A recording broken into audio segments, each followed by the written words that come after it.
ఇంతవరకు municipality JCB ఉంది, registration చేయకుండా నువ్వు వాడుకుంటావు. నువ్వు ఏ ప్రొసీజర్ ప్రకారం దాన్ని నువ్వు వాడతావు, దాన్ని తెచ్చి నా డెమాలు ఇచ్చేస్తావు. మీరు ఒక జేసీబీ వితౌట్ రిజిస్ట్రేషన్ నువ్వు ఎట్లా వెహికల్ వాడతావు ఇన్ని రోజులు వితౌట్ రిజిస్ట్రేషన్? నువ్వు మళ్ళీ నీతో చెప్తావు. నువ్వు నాకు తప్పే అనుకో, నాకు కాగితాలు లేవే అనుకో, నువ్వు నాకు నోటీస్ ఇవ్వాల్సిన అవసరం ఉందా లేదా? నువ్వేమో నాకు నోటీస్ ఇచ్చావా? హైకోర్టులో పెండింగ్ ఏంటో ఉండగా నువ్వు ఎట్లా డెమాలు ఇచ్చేస్తావు?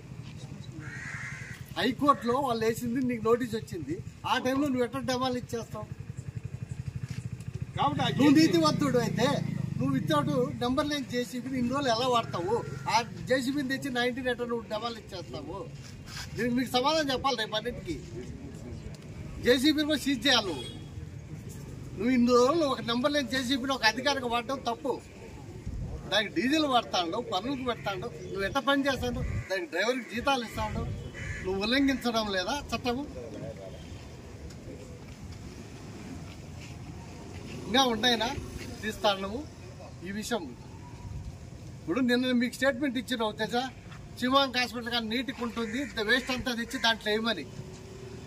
హైదరాబాద్ అంటే హైదరాబాద్ తెచ్చి కుంటల్లో తీయమంటే ఈయన తెచ్చి చెత్త దాంట్లో ఏమని ప్రెస్ మీట్ ఇస్తాడు.